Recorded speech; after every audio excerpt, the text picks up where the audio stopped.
hello, one and all. Welcome to another incredible vidIQ channel audit live stream with your host, with the very least, Rob Wilson here. We are, as always, the creator-obsessed YouTube channel determined to educate you on your YouTube journey. And I am proud to announce that at least for one moment, we have sound effects, which not only will I forget to use throughout this live stream, but they will inevitably fail as we move forward. We are at episode 749.3 or season 5, episode 5 of Tuesday Channel Audit live streams. And as always, I cannot do this without a fantastic collection of guests. Introducing, as always, our resident gaming expert and co-collaborator on YouTube videos. It is Dan. Hey, Dan. How's it going? I like co-conspirator. Co-conspirator. Yeah, let's go along with that. What we have incriminated ourselves so much with questionable YouTube education for the last several years. I do agree with that. Introducing second, it is the coolest man in the entire world when it comes to channel audits. He will refuse to be on camera without the shades. It is the man, Jeff. How are you doing, Jeff? I'm doing well. Awesome. I love the semi-thinking emoji. And would you believe it? Perfect timing. She has arrived, and I'm going to pronounce her surname with absolute perfection. It is Jade Dharmawangsa. How you doing? Welcome, Jade. Hello, that was perfect. Thank you for having me. Thank you. I took elocution lessons just to make sure that I did it right this time. Welcome, Jade. How are you? Welcome to 2022. I don't know if we've had you on this year. Have we? I'm trying to remember. We did, but I had purple hair, so you might have forgot. But I'm doing really good. How are you? I am awesome. Thank you very much. Looking forward to a lot more channel auditing today. I think, as always, we'll just say hello to a few people before we get into the swing of things. So if you do want to say hello in the chat, make sure to do so right now. I'm going to say hello to the Rogue Duck. I'm also saying hello to Future XB. And I'm going to say hello to Ral Reynolds Art as well. Jeff, who are you going to say hello to? Say hi to, let's see, the Zelda Corner. What's up? How's it going? We've got Home of the Lazy Gamer. I love the honesty there. And we've also got the Thrifty Dad. What's up, man? Dan, who are you saying hello to? I will say hello to Shaka. Maybe. I think I got that right. Nightshade, hello to you. Let's see. We'll say hello to, I'm going to say hello to Rogue Duck again because I just like that name. Yeah. And Joe's Phenomenal. Hello to you. Phenomenal as always, Joe. Jade, I don't know if you've got the chat up, but I can put some on screen. If you do, I'll say hello to whoever you want in the world. Okay, hello, Apollo Playzz. Hello, UK Girl. Hello, Fish Sticks on the Sticks. Hello, Woodcraft716. And hello, iLoud. All right, awesome. So welcome, everybody settling in.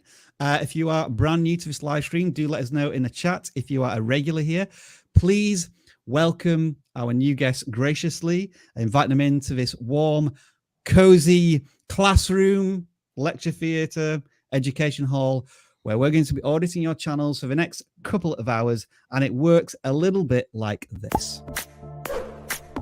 Welcome to the vidIQ channel audit live stream, where we review your YouTube channels. To submit your channel for review, make sure to fill out the right form linked in the video description. Note that we clear these forms after every live stream, so make sure to resubmit the following week. Channel audits are free, so please don't send us a super chat or spam us in a chat expecting a review. If there are alternative ways to get picked for an audit, we will let you know during the live stream. If we don't get around to reviewing your channel today, vidIQ has a channel audit tool working 24/7 with you. Make sure to download our tools and use the 30-day free trial using the link in the video description. If you submit your channel for review, expect the following. We are sharing nothing more than our knowledge, experience and passion as fellow YouTube creators. I want to give a huge shout out to all of our moderators who do a phenomenal job every single week. Thank you. As for all of you, well, thumbs up if you enjoy this live stream, subscribe if you love it, and if you know of a fellow creator who may find all of this stuff useful, please do share it with them. And with all of that being said, let's start auditing your channels. Your housekeeping is as follows for this week. We get hundreds of channel submissions every single week. Unfortunately, we can't audit every single channel.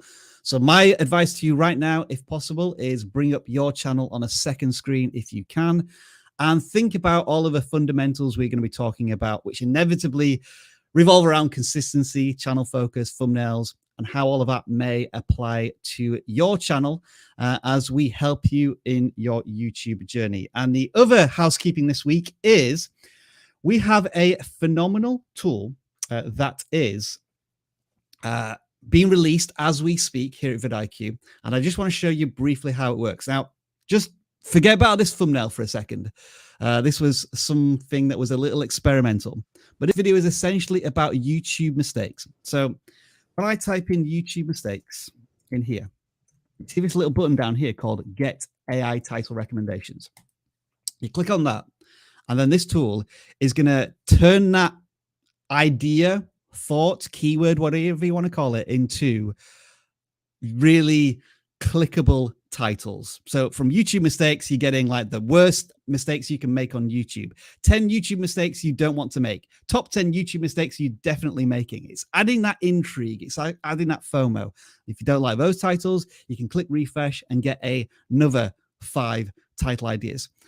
Now, the reason the thumbnail looks like this is because when I used this tool a little earlier, this is a suggestion it came up with for me. 5 mistakes that send you to YouTube hell. And I thought that was a really cool title. And so I made an entire video plus thumbnail out of that idea. So this is our brand new AI titles recommendation tool, which you can get from vidIQ if you download the software. And as always, we have a free trial that you can use if you check out the video link description of this very live stream. With all of that being said, ladies and gentlemen, are you ready to audit some channels? Mm-hmm. Yay, the enthusiasm is literally oozing out of your webcams. The first channel we are going to look at this week is the first channel that's submitted on our live streaming audit forms, and it is How to Play the Drums by Tim Rowe. And Jeff, I would like you to start with your first impressions of what you think this channel is about. I would say drinking coffee and playing drums if I had to take a crack at it. Not 100% sure exactly what's going on. I don't know if it's drum covers or, I mean, it is how to play, so maybe it's an education channel.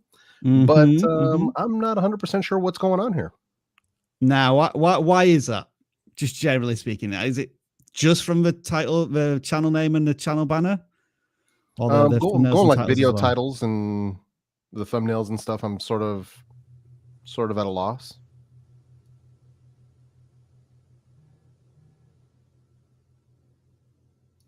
Yeah, I'm kind of trying to figure it out. You know, it's one of those things where I'm just trying to feel like I'm reading through all the titles, like what money can buy. Is that a song? Objects Falling, is that a song? Like maybe it's because I don't recognize these particular songs, and maybe I don't realize that it's just drum covers.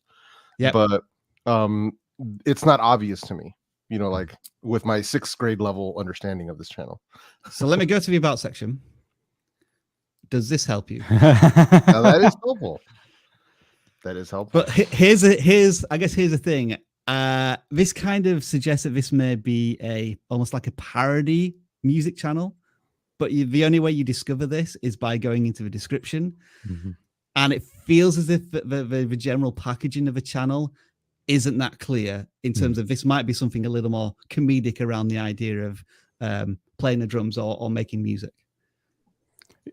If you're going to do this, they still need to look like they might teach you how to play drums, or there has to be something that indicates drums in more of the titles and thumbnails. It's there in some cases, but it just looks like clips from music videos. Yeah. I would say so. There's this channel, like a parody channel. It's called How to Pick Up a Blue Chair, and it's like a whole channel about everything about not how to pick up a blue chair. Yeah, like it is so funny. But the way this channel did it is like they like Alan tutorials. It's Alan tutorials. Like I read there, like the first video.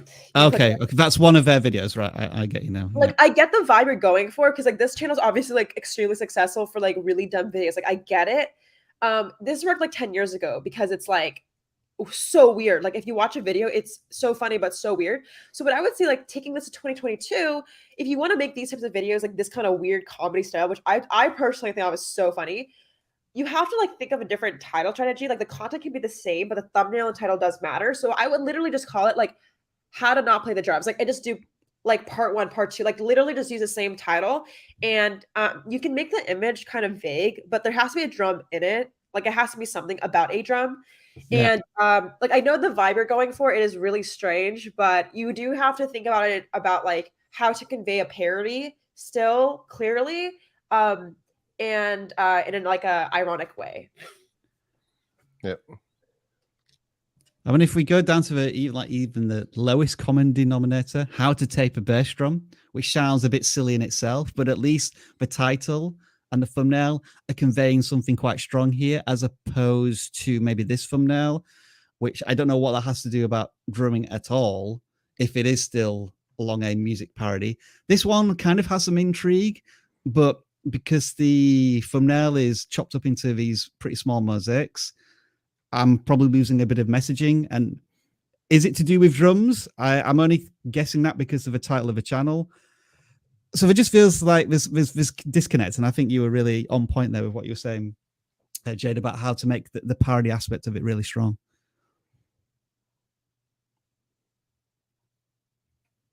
I need a silence button because people are just like, where do we go with this channel? Crickets. You need a crickets button. Crickets. Say, Right. we did it. I think we nailed it. I've only got that one. It's not quite the same note. I'm gonna really need to work on these on these sound effects. So yeah, in summary, what are we trying to say to Tim Rowe then? That he needs to almost be like, we get the idea after like 3 or 4 minutes of investigating this channel that it is something to do perhaps with parody, but the average viewer is not gonna give the channel enough time to be able to work that out. On most occasions, they're gonna like, I don't get this, I'm moving on to the next thing within 5 seconds. The average viewer is not going to come to the channel to learn more. They're going to see one of your videos out in the wild, and it needs to convey a message of some kind. Yeah. Okay, so let's move on then. That was How to Play the Drums by Tim Rowe, our first non-gaming channel that's submitted. Let's move on to the first gaming channel that's submitted this week, and it is Vanguard Go Getter, and they are just at 70 subscribers. Again, Dan, just like first impressions, you're looking at this, what do you see in the first 5 to 10 seconds? Spider-Man. I see Spider-Man. It looks like they're doing some shorts, maybe just Spider-Man shorts from the Miles Morales PS4 game. Not just for shorts. I see a 6-minute video. Okay. Can we just scroll through some of these? Yep. In fact, maybe we should just go straight to the most popular, see what's working. Okay. So a couple of years ago, their content did match more the channel banner and channel name, but that seems to have changed now. Yeah.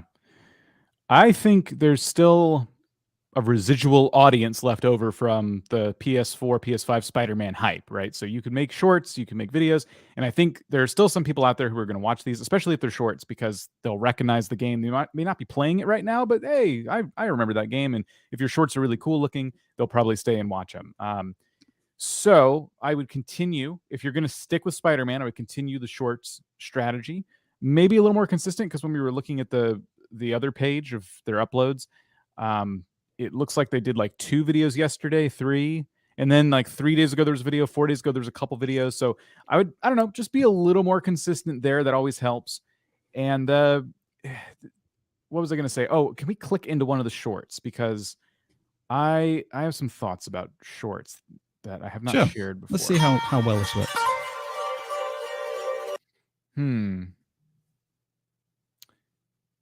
I can't tell what's going on. He's literally frozen in time as my internet is frozen. Yeah, what is going on right now? So here's my latest thoughts on YouTube Shorts.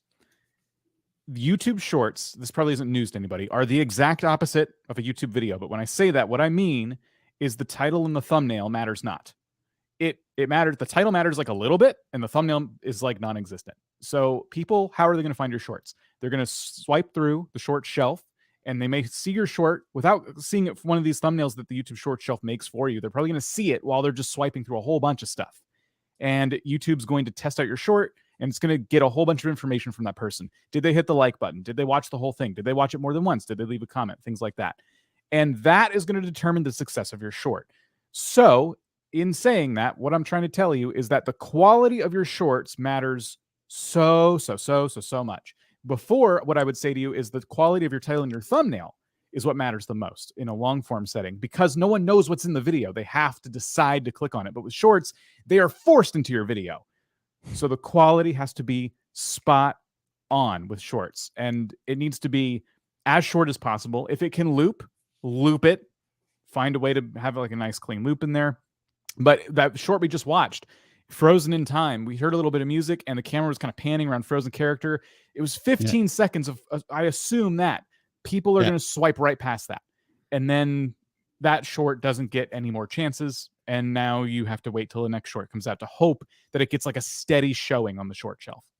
Dan, can you just quickly define what you mean by quality? Because you're not talking about the actual... Correct. It being 4K, brilliant lighting, amazing graphics. It's the quality of the presentation almost. Like, if it's dramatic, then it's the quality of the dramatization. If it's funny, it's the quality of the jokes. That's what you're meaning, yeah? Exactly. The quality of the content itself. It doesn't... people make shorts and have like not great setups, you know, but they have fantastic timing. So go on TikTok or go on the YouTube short shelf and literally spend an hour swiping through shorts, and then take a note of everyone you're tempted to stay on. Take a note of that, and then stop what you're doing and write down, what did you like about the first 1 or 2 seconds of that short? Why did you stop on that short? And if you do this exercise enough, you'll start to pick up on trends and patterns in editing. And this is really all going to come down to how you edit your shorts. That's my new take on shorts. I was going to just add something that I do with my TikToks, because I kind of figured out this new format or YouTube shorts. But basically what I do is I take my longer form video, like a 10-minute YouTube video, and I will condense it into a 60-second script. Like I will time it. And I basically take the most interesting parts of my 10-minute YouTube video and I condense it into a 60-second video. And I use that as a TikTok. Like, for example, last week, I think 2 weeks ago, I was talking about like my dating life as an entrepreneur. I know, kind of random. And then I just took the most interesting, like weirdest part of the story and I made that into a TikTok. I overlaid it like a voiceover, because I do like surfing vlogs where like I get ready to surf and then I do a voiceover. And like it has 500,000 views now on TikTok and shorts, because it's like I condensed the most important thing. So I filmed everything just on my phone too. So it's not about quality of video, it's quality of storytelling. And usually you can achieve that by like figuring out, like what I asked is like, how much of this video can I literally remove before it gets confusing? That's the way I think about it. It's like how much little can I talk before the script or storyline is not cohesive? And that's how I prioritize scripting. So if that's helpful to anyone who makes like verbal type voiceover content, I would kind of write it down and like take out stuff until it doesn't make sense.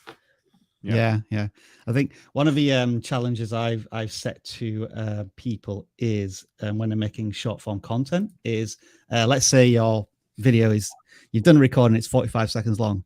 I challenge you to try and make it 20 seconds long, just to see what happens. I mean, with long form content, it can be the other way around when you try and different video lengths, but I think certainly with short form content, trim the fat.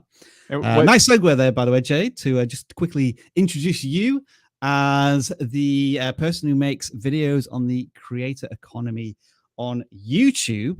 And I think the first channel that you selected was all about dem monies. And we're going to talk about Ryan McGregor here, who is a money credit business channel. What are your thoughts on this one? Yeah, I picked this channel because, like, I don't know, I feel like this is such a big growing industry. It's always been for the past 3 years about personal finance. And I just thought your thumbnails were really good. And you reminded me of my friend, Nate O'Brien. And he's a huge YouTuber with like 1 million subscribers. He was in the personal finance. And I learned a lot of advice from him. So I just wanted to share it with you because you reminded me of him. But essentially, you know, what I was thinking is your thumbnails and titles are really good. Like, they're very eye-catching. I can tell you, like, watch some, like, I don't know, I was gonna say Grant Cardone, but I meant like Grant Steffens. Is that the guy? Yeah. Steffens, yeah. Totally. So you have a very clear visual. The only thing I notice is, like, I feel like with these personal finance videos, like shorts can be very beneficial to your channel. Just because sometimes financial content to be so dense. Like I can see you're experimenting with different lengths, like 12 minutes, 3 minutes, but I would love to see like a 30-second quick tip video from you. Another thing too, and this is a very like strange advice. I feel like I wouldn't necessarily give this to like everybody, but like once you like, can I scroll down a little bit? Like a little bit lower. Yep. Go a little lower. Okay. Like I can see you kind of have the same thumbnail title strategy for the past year or two, maybe like year really. What I would say is like if you ever have like a title thumbnail strategy for a year, like and you're consistent with it and it doesn't work, you should change it a little bit. Like I'm not saying give up every month or so, but like personally for me, I find sometimes with very popular niches like personal finance or social media, if you have the same look every, I would say 2 or 3 years, the audience can get bored and they're just going to find the newest thing. Like, for example, when there was a huge uprise in like, I guess, entrepreneurship, Ferrari, and like that whole like flashy world where like you would have a cool car in the background, then the minimalistic thumbnails of like, you know, Matt Davila kind of arise. So you see like the paradox. So I would say like, this is a strange advice. I wouldn't necessarily, this is for everybody. Cause like, again, like eye-catching thumbnails are not bad, but if you have a plateau, you might want to think about like different styles, like maybe removing the text completely, one strategy for one. Again, it only works if you do it for 6 months to a year. Like you really try it out, or just remove like the green flashiness and try to make it more realistic and like simple, you know, like if you search Nate O'Brien, you can really see him. It's a perfect example of he went from like super eye-catching thumbnails to kind of like chill. Like look at his thumbnails, like very chill, very like, I'm a friend of yours. I'm just giving you personal advice. And, you know, like he's a chill guy because he's not super loud in person. So you want to match your thumbnails to your vibe. If you're not a loud person, you don't need to like, you can see before it was a lot louder and now it's a lot more softer because he figured out like his voice. Like for me, I used to do very loud thumbnails, but I don't scream in your face in my videos. Why would I do that? So I started to move into like kind of quirky, fun thumbnails. So this is a weird advice, but once you're at a stage where you're plateauing, try to figure out your style. It might not be about views, but it's about building a community around a certain branding. And that's a whole other topic, but I would recommend that for you in your next phase. I completely agree. The thumbnail that was jumping out at me when you said that, Jed, was kind of like this one. It is a little more simplified and stylish than the other ones. Yeah. And it seemed to perform as well as others. So, and I think he's very much experimenting with different styles. Jeff, did it sound like you wanted to just chime in there? No, I completely agree with Jade with switching it up and sometimes going left on what you think is working in a particular niche. Like when I switched from color to monochrome, and then when I switched back, I added color, but I removed the text, and then I added text back in. And now instead of indoor, I'm experimenting with outdoor with nature backdrops and natural colors as the background for my thumbnail. So I completely agree. Every now and then you have to kind of make a switch up because people will tend to get bored of seeing the same thing. Also, if you happen to be one of the bigger channels in your niche, other channels can tend to copy your style. And then you start seeing thumbnail wallpaper off of different channels making the same exact stuff. So you have to be ready and willing to just kind of go left field and just get away from whatever. If you set the trend and all of a sudden everyone is doing the same thing, then you have to go the other way. Yeah. So. I will say too, if you are experimenting and people are like not copying you, but you know, following the trend, be like when you shift, you might have a drop in views. Like for example, I did a thumbnail switch like 2 years ago, and the first 6 months was unbearable. Like half, like 1/10 of my views are gone because you're doing a different style. But like literally now my videos from a year ago are now popping. When I say popping off, they're getting like 10x views now. So just be patient with it because it's necessary, but it's also really scary because you might piss off an audience, right? Because it's like, I signed up for you for this one bite, right? So just be very cautious, but it is good if you're thinking long-term. Now, I want to ask you a challenging question here, Jed, because I know you have a particular thoughts and opinions on the idea of niche or channel focus. When I look at this channel, I'm seeing some very spiky view counts. Sometimes I get like 100 views, then 500 views, then 1,500 views from videos of a relatively similar time frame to when they were released. So the audience is reacting well to some types of content, but not others. For example, this one, it didn't do well with something about couples budgeting, whereas these two were about using specific apps.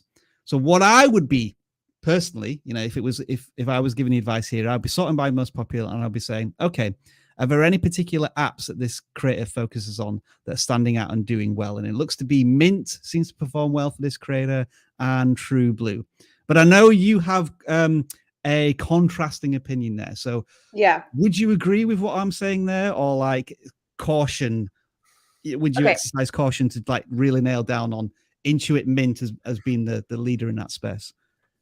That's a really good question. I think it depends. If you're getting paid hella coin by Mint and True Blue, like you're literally an ambassador, you should do it because you're going to make more money. Yep. But I personally think you don't want to be a True Blue YouTuber or a Mint YouTuber or a Chase Sapphire YouTuber. You want to be a personal like your bias is personal finance, right? I think if you're in it for the long term, you probably can make a lot of money short term, like a year or two with that. But if you're in it for the long term, you want to be a personal finance YouTuber, which means people follow me for my personal finance advice. So for example, instead of True Blue app review, it should be my financial plan for 2022, right? Like I'm going to take my friend again, Nate O'Brien, as an example. He would do those videos really well of like this certain app or this certain thing.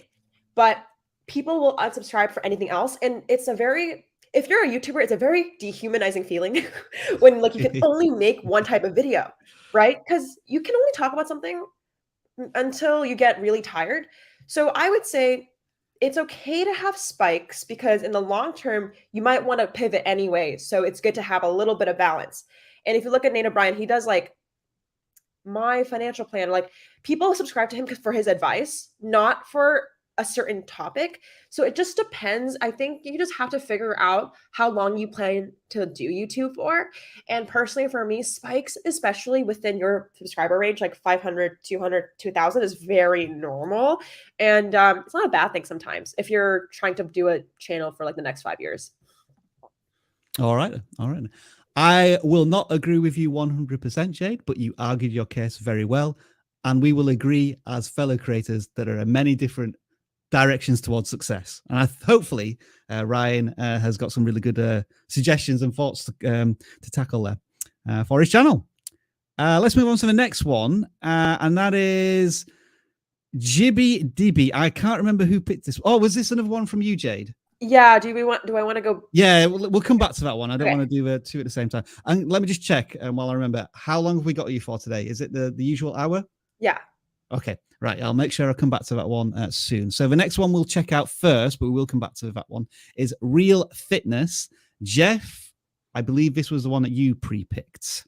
Yeah, absolutely. So one thing that I saw when I saw this channel was, well, first, congratulations, because they're getting really close to that 1,000 subscriber mark. So tantalizingly close. Almost there.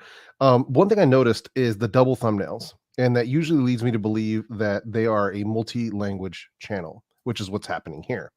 But one thing I also noticed was that, speaking of spiky views, their Spanish content is outperforming their English content, which is pretty interesting. And I've seen this before on another channel where they were doing double uploads, basically uploading two versions of the same video at the same time and in two different languages, with one absolutely stomping out the other one.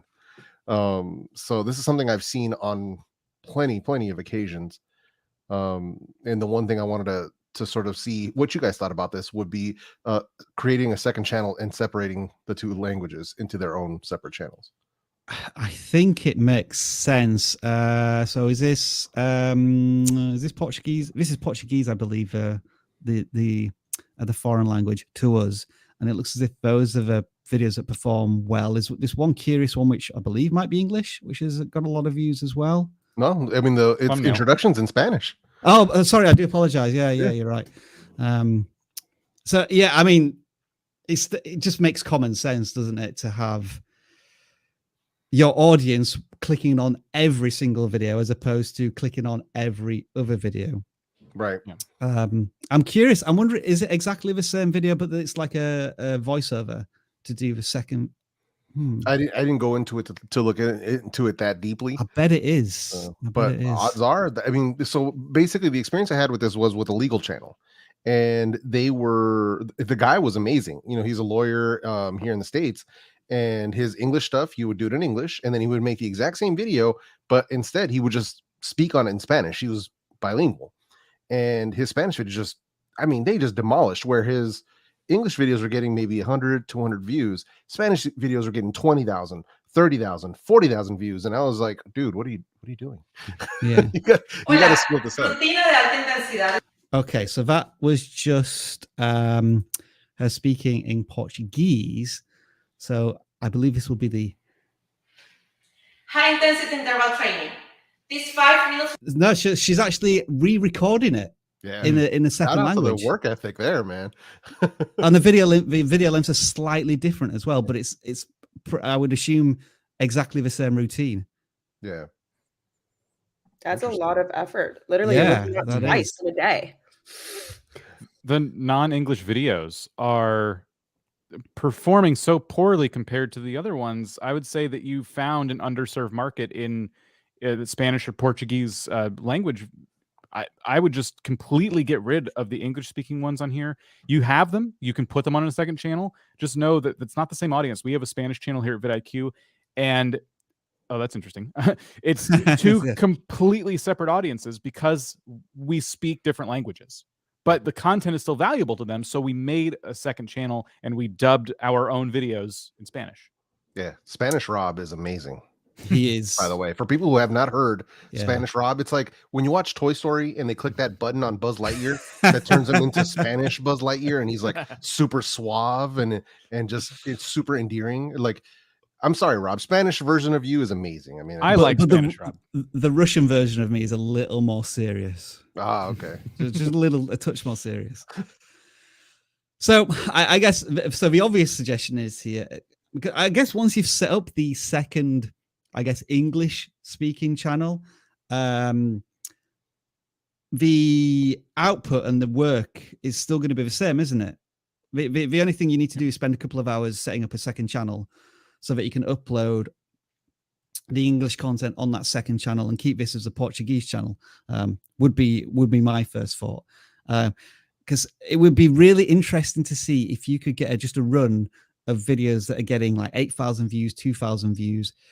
Then, because are they sometimes doing like Portuguese English, or is it sometimes Portuguese English, Portuguese English? Yeah, they're doing. It's kind of not exactly like one for one. Yeah, because there are some where it seems like they're doing a advanced and beginner, and then advanced and beginner in Spanish. So they're doing stuff like that as well. But the same thing. The same advice still applies, that the Spanish stuff should definitely be here. It should stay here. The better performing content should stay here, and the English content should just be moved to its separate channel. Because then work output stays the same. You're just sending them in two different directions because you're aiming it at two different target audiences. So your target audience for Spanish and your target audience for English are not the same people. You might think, in mindset wise, they're the same people, but they're not. They're just not. So I would definitely recommend doing that if they want to do that, because either that or stop making the English content. And I doubt that they want to do that, but it would cut their workflow in half. I think this is the best extremes of the audience: 27,000 views in Portuguese and 1,000 views in English. I mean, those two numbers are still pretty good. Yeah. But if they were on their own channels, building their own audiences, especially how the recommendation system works, that will be very crucial for this channel. We have been distracted a lot by the language question. Thumbnails, do we think they're of a decent standard but could be better? I think so. How, Dan? Oh, go ahead.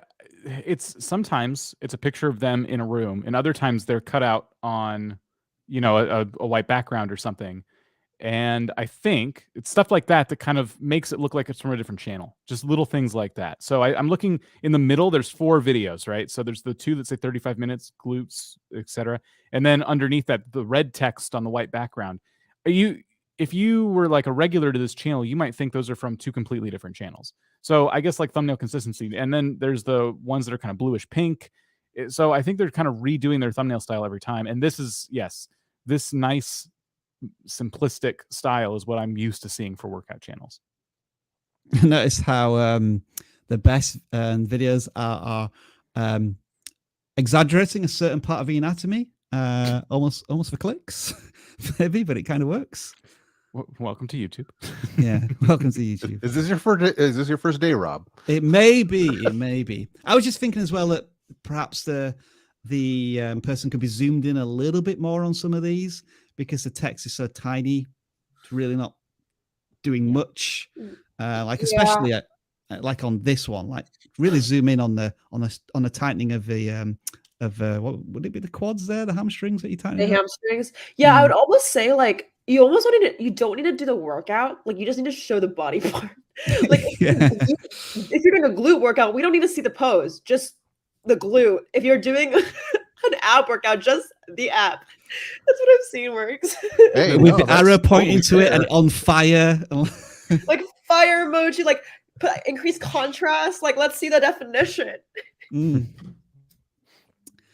Okay, so that is Real Fitness. We wish you the best of luck on the 2 channels that you're about to have.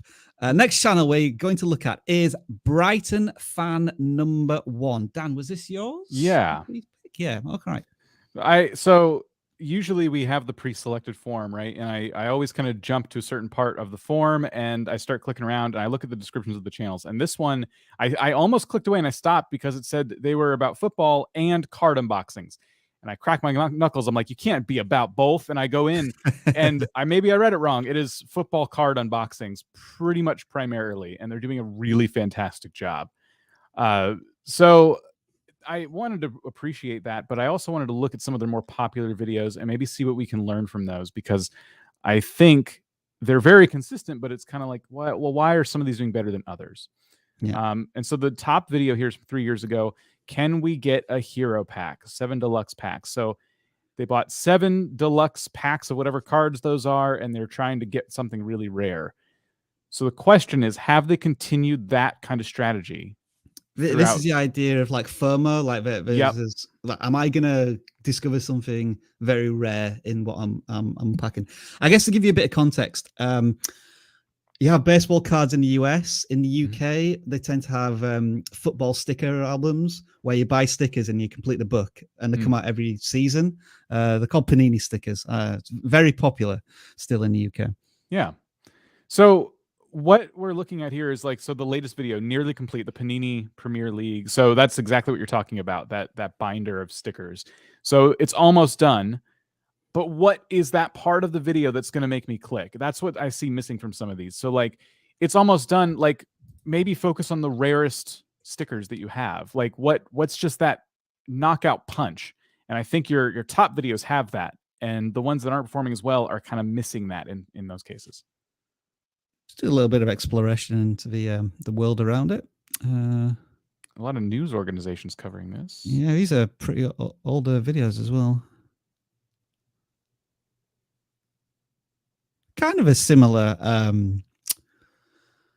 thumbnail, although some of them have the collector's reaction, the YouTuber first. I think if I just go a little off topic here, but it's the same type of thing. Leon Hart does on card collections, and he is very much of a vibe of having a classic shocked YouTuber reaction along with the prize that he's trying to find in his cards. So should this creator experiment with more facial reactions? Is testing it a little bit in these most recent ones? Yeah, I like the direction of those more recent thumbnails, because what I don't like is the table that they're using being the background of the thumbnail. Yeah, that wood texture is very dark. And I thought the same thing at first, Dan, but then I thought, actually, you know what? Given the quality of the thumbnails isn't that bad, and it adds a bit of authenticity and consistency. So I was a little undecided on that.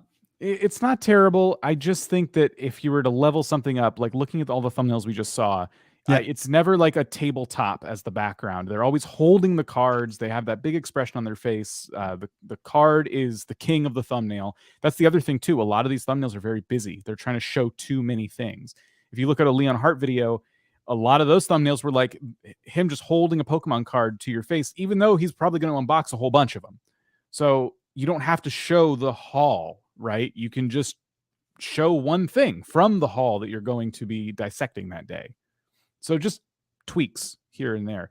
Overall, really fantastic channel. I wanted to give them a push. Honestly, I don't think they necessarily need to be coming here like, what do I do? I think they're doing a really great job. Super consistent audience in terms of the view counts. Very healthy for the size of a channel.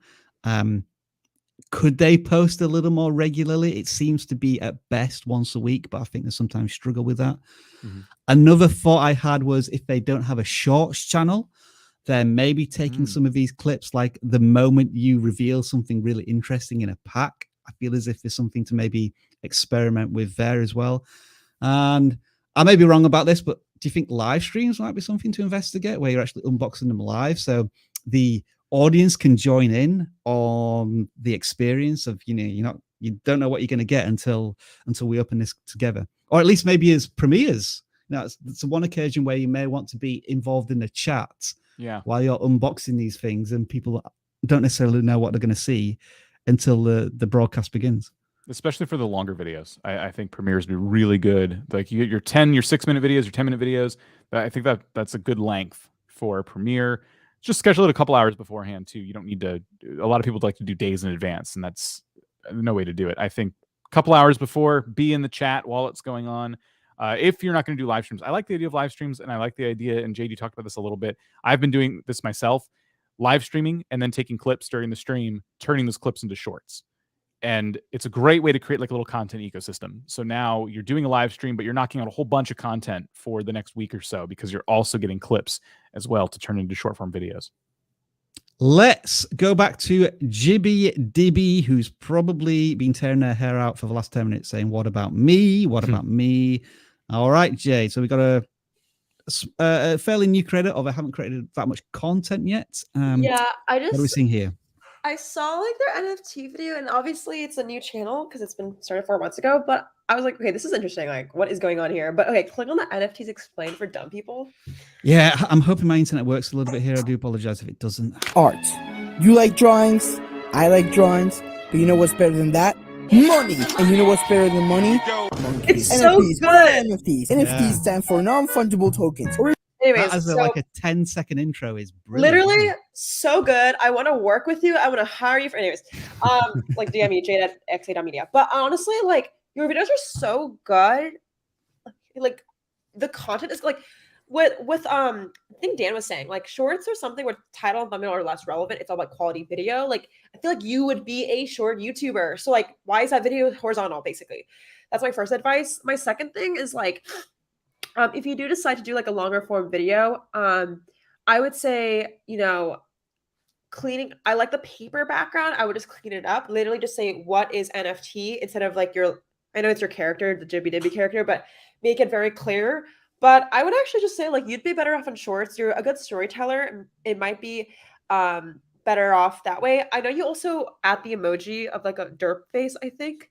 I don't know how you guys feel about it. It might like be a little much. It's funny though. But I get the vibe. It's like dumb people, like explaining dumb people. I would just keep going with that branding and just like don't stop. You're uploading so much in the past 10 days. So I just wanted to more applaud you and really focused on vertical content, 30 to 60 seconds, and just keep explaining dumb things to people. I think you're so good at it. It's a really good example of I would never click on one of his thumbnails. Yes. But if I watched the first 10 seconds, I would happily watch the rest of the video. And it's that packaging that isn't there yet. If the creator decides to do these landscape longer form content, but we're all thinking that if you can describe something in a minute 20, you can probably do it in 45 seconds and make it vertical format, and you have a potential viral shot on your hands. It's so good. Yeah. I mean, because the creator hasn't done that much, is there anything else really that we can cover here? Or it's like it's very short and sweet for this one. Keep doing what they're doing, but maybe think about short form. Yeah, I would also say like you can piss off, like, okay, this is a very strange strategy, but like one thing you can think about is like you might be like surprised, like your video might not be for people who want to learn about NFTs. It's people who like already know NFTs but want like a funny video. Like you might want to double down on that. I don't know how to explain it, but like, for example, your next video should be like stocks for dumb people. Like kind of follow a theme, because there's this channel called Joma. he makes like tech videos, but he's a programmer that makes fun of programmers, if that makes any sense. So it's like you would think it's people who want to learn coding. It's not. It's like people who already code but like want to make fun of themselves. And the way you can achieve that is if you take a series of weird things in that niche. Like, for example, like he was making programming jokes. So like you might want to just keep going in that line as if that's your direction. And you can make fun of the finance bros, basically. That's what I'm trying to say. So yeah, this could be the through line, couldn't it? It's blank for dumb people. Right. Whatever like, the topic is. Yep.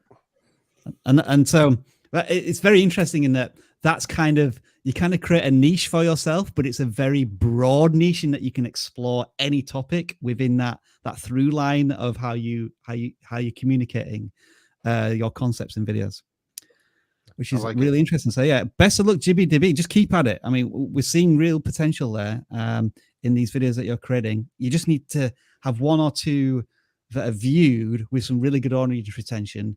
And I think it's going to send some positive signals to YouTube. And we can see that you've already tested a short here, but then the title is very different. So I'm not sure if it's going to be the same sort of through line that we've just discussed in the for dumb people concept. Yeah. And I like the advice that Jade gave on that too, because I've seen it work well in tech, in different facets of tech. Most recently with a channel who was doing keyboard content, basically like mechanical keyboards and stuff, and blew up his channel from 5,000 subs to I think he's at like just under 700,000 now in about a year. And it was really because he was just making fun content, making fun of himself and other keyboard enthusiasts and the kind of BS that they talk about. And it's amazingly hilarious stuff. So there's good strategy to what Jade is talking about. So I hope they see this and pay attention. Which channel is that, Jeff? It's a channel called Glarses. What would be the way it's spelled? It's pronounced glasses, but it's spelled Glarses. Yeah, it's an amazing channel for people who are into keyboards. You definitely don't want to miss this dude's channel. Yeah, I would say another example is the Joma Tech channel. He made a video recently called "Crypto Traders Be Like," or like if Squid Game were about programmers. Like it's all about programming memes, and I feel like you could do that for the finance world. Oh, yeah. This channel, would it? Yes, it's so good. He's so funny. Like and he gets hella views for very niche content. Honestly, very niche content, but like it works. Like it's Silicon Valley's least eligible bachelor. Yes. It's right there, isn't it? That I mean, talk about a perfect value proposition. Yeah, very good. All right, so we were looking at who was our hero there? It was Jibby Dibby. If I can get back to them, come on, back button. Okay, there we are. All right, next channel comes from our Twitter competition this week, and we asked you what advice would you give to a new YouTube creator? And Excalibur told us all that you need to be prepared to fail to gain success. It's not about money, subs, or likes. At least to begin with. It's about the community that you gain. YouTube is a game that not many people can perfect on your first try, but it's more like a speed run where you practice to get better and better. I love that analogy of a speed run, or when you're trying to beat your personal best time, because usually the reason you want to do that is because you're addicted to the challenge, and the challenge being YouTube. And I love the way that was described there. So Excalibur is the winner of our Twitter contest, and this is their channel that we're going to audit right now. And Dan, do you want to kick off briefly, and then we'll throw it over to our other auditors? Yeah, so they're calling themselves a gamer, an artist, and a streamy fan. I'm not sure what a streamy fan is. So not sure if we're looking at a gaming channel or an art channel, and we scroll down a little bit and we see, I think it's mostly drawing, speed paint. But then there's a Spiderman video with their character kind of as like the thumbnail reaction, the YouTuber face, So that's what's going on. Primarily drawing. When they do something else, they still use the same kind of thumbnail style. But it's totally different content. Yeah. Okay. How How do we feel about the protagonist of the channel in every thumbnail on the left-hand side I've seen channels do this so much, especially art channels, like the channels with this vibe. It, in my opinion, in my curmudgeonly opinion, it doesn't work. it may be in rare cases, but it's so distracting because it makes it feel like this video is about this animation, this character. Yeah. And then when you scroll over the video, you see, no, I'm playing Spider-Man, or I'm drawing something completely different. And the problem is that character is so bright and so vibrant and it looks cool, but I'm always looking at it and never on the right side of the thumbnail, which is the actual thing that you drew in the video. You need the thumbnails to be simplified. Make them focus on the one drawing. So I see a TARDIS there. Make it nice and bright. Make it the only thing in the thumbnail. I see that you drew some other characters from speed painting videos, and they're shoved to the side. And your character, the contrast between your character and them it couldn't be worse. And I'm only looking at your character again and again and again. It almost looks like the same video over and over and over. I'm not learning anything about what I'm going to get when I click on the video. I would be in agreement with you there. Any other thoughts? Anyone? I agree. I think the thumbnails are going to be the biggest challenge for this creator, especially as an art channel. I think you just gotta get your thumbnail strategy down, and then from there, I think it will title strategy, of course, but I think you're better at that. Looking at some of these titles, I think the titles are a little more clear. I would get rid of Excalibur speed paint in the front of all your videos. You could put it at the end if you feel that strongly about it, but you just don't need it. Focus more, make your titles shorter by getting rid of that, and then focusing more on, Haunter from Pokemon. So instead, you'd be saying drawing Haunter from Pokemon, or maybe you could focus on what you're using to draw Haunter from Pokemon. Is it Photoshop? It looks like it could be Photoshop. Like, those keywords can fit in your title if you get rid of Excalibur speed paint. If you were going to go down the route of some search engine optimization, I would replace Excalibur with whatever software you're using or whatever style of speed painting it is. I don't know if this has a particular keyword within it, whether it be animation through PaintShop Pro, or I don't think it is. But what's if you were going to try and search for a speed paint using a software that you use in a style that you're drawing? What would you search for on YouTube? And that might be the basis if you're going to do a search-based style content. Yeah.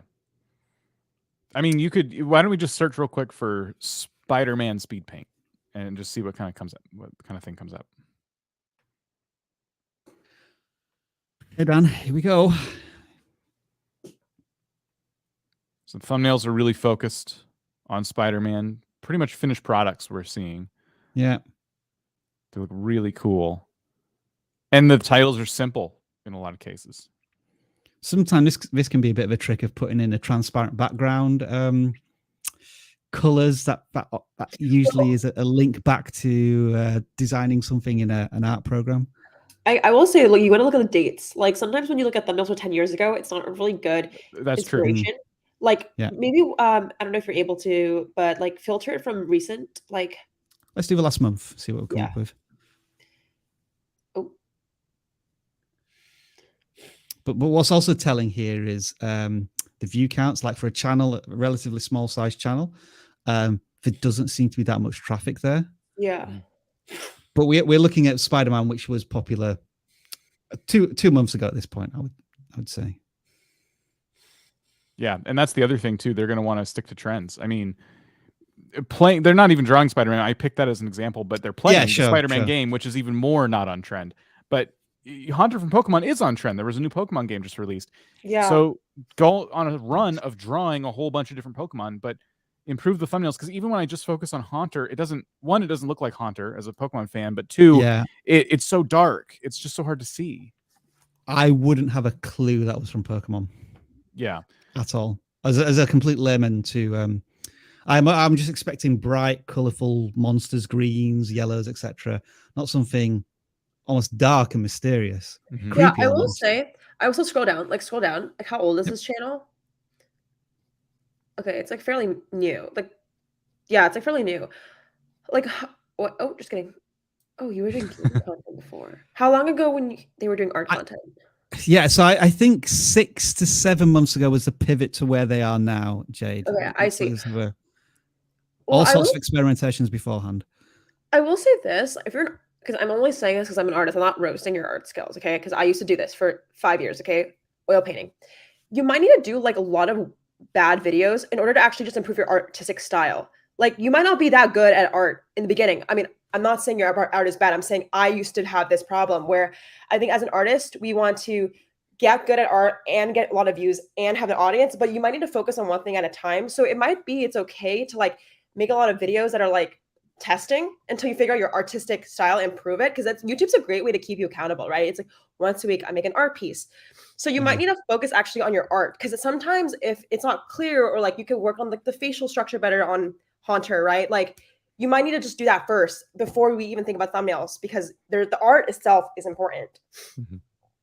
Yeah, it's funny you reference that, because I think in a recent video I was talking about how people who are on a basketball court or in a football stadium, or these elite professionals, it takes them tens of thousands of hours to get to where they are through the training and the practice. But the majority of the time that's done behind closed doors or done on a practice field. Whereas YouTube allows you to do those tens of thousands of hours of practice, but you can do it in public. So you're getting feedback all of the time, but you shouldn't be afraid to do that because as you say, it's not necessarily about the views, the subscribers and the money. It's about getting better at your craft. And I think you used a really good word there, Jed, in terms of being accountable. If you commit to making one video a week on YouTube, at the same time, you're committing to becoming a better speed painter or whatever the creator intends to do on their channel. And those skills do improve because art is a perishable skill. So, and I've seen some of my favorite artists, like digital artists and stuff like that, that I followed for like the past 10 years. I've seen them improve from where they were to what they're doing now. Is such a huge difference. It's like it's not even the same artist, but it's so much better. So I agree that you kind of got to crawl before you walk and really improve that skill, and that's going to take time. But yeah, I agree again. The accountability factor is going to improve the skill level greatly, and that's going to overall boost our channel. Practice what you preach, Excalibur, in your own tweets, which I think you certainly are doing. We are about to.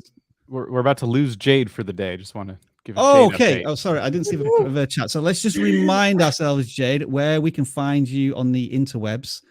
First of all, of course, Jade Dharmawangsa on YouTube, and where else? I'm on Jade Dharmawangsa on TikTok and Instagram. I make weird videos on each platform, so just be surprised for each platform you go to. And thank you guys so much for having me. Always a fun time, and I'll see you guys very soon for I think a Q&A. So yeah. Cheers. Thank you, Jade, as always. Bye. Thanks, Jade. Okay. All right, then. And then there were 3, and I think we have one more channel to look at before we move into the random portion of channel audits. Discord. Dan, hey. I've created a new screenshot for you. Oh, I like it. You did good. I think the people who made the thumbnails in it did better than you. I agree. It's still good. That keyboard one is very cool. I like the keyboard one a lot. And here's the thing about that keyboard one. You see the text above it says made some changes. So this person, Noob, has been getting advice on the Discord about how they can improve their thumbnail. And obviously it's paying off because we both noticed that right away. We both like it.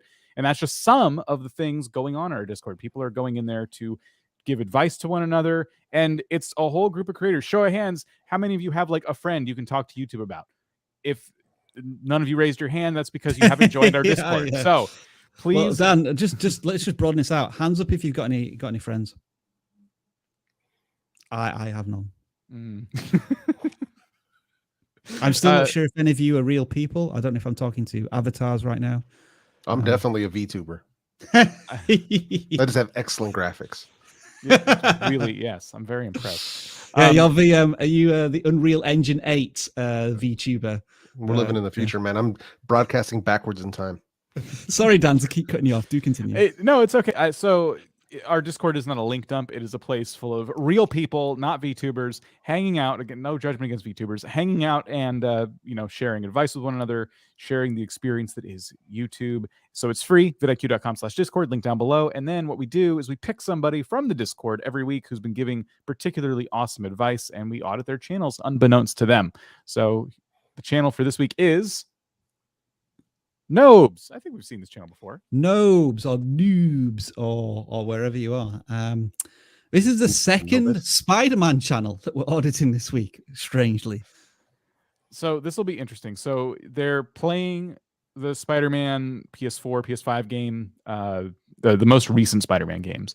And it looks like they're exclusively, except for the time they played Fall Guys, doing Spider-Man. So how are they doing with this game that I would say has kind of fallen in popularity? There haven't been updates that I know of. There's probably people playing it and trying to do the completionist thing, but even that dwindles. So it looks like, I'd say over the course of Miles Morales has been out for about 12 months now, right?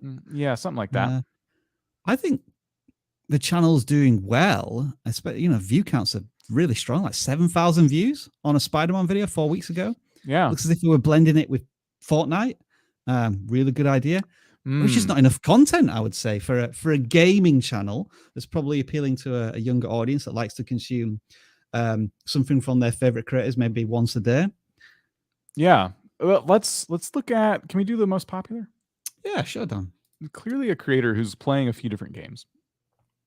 And we know Nobes. They've heard me go on and on about playing one game. So back in the day, like you said, almost 12 months ago, hundreds of thousands of views on some of these. I'm getting deja vu now. I remember this channel a little bit. Yeah, and they know that Spider-Man's it was the bread and butter of the channel. That's when the channel was doing its best. So I got to throw some Spider-Man in there. So I like that they did a Fortnite video because Spider-Man just came to Fortnite. That's smart. How many more of those types of videos can you make? Not maybe just Fortnite. Maybe there's a whole bunch you can do with Fortnite for a while. But then from there, like, is this character being put in anything else? When he was added to the Avengers game, did you cover that? So things like that. So you could be, the through line could always be Spider-Man in the context of video games, not just the Miles Morales game or the PS5 series. Just Spider-Man is in a new game and we're going to talk about it. Maybe then, if you want to play other games, is there a mod for Skyrim or for Grand Theft Auto that you can jump around to Spider-Man in? Yeah. You know, so that's what the mindset I want you to be in, because I saw Fall Guys. I've seen some other games in your channel. You're trying to experiment. You're trying other things, but there's just got to be that consistent thing that people will come back for. And maybe you want it to be Spider-Man. It could be a direction to go. What are some of those more recent videos? Let's have a look. A second through line I didn't notice there, Dan, was finding ways that Spider-Man goes wrong or glitches or circumventing how the game might run. And I was wondering if that could be like a way to step out of the Spider-Man stuff, that you could maybe try and find out like how other superheroes glitch in Fortnite, because there's probably more characters there. That may be a way to pull you away from being stuck under this rock of it must be something about Spider-Man to keep my audience engaged. Yes, it could be also, like you mentioned glitches in like Fortnite, but what if it was the Avengers game? Like, take games and try to like break them to bits, right? We've seen a lot of channels succeed that way.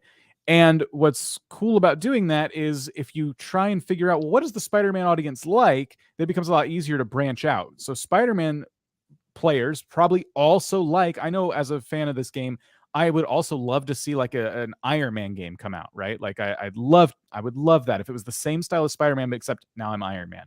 So if they ever made one of those, that would be a very simple pivot in my mind. I don't think that'd be a very rough pivot at all. So are there ways that you can appeal to people who like to play superhero games?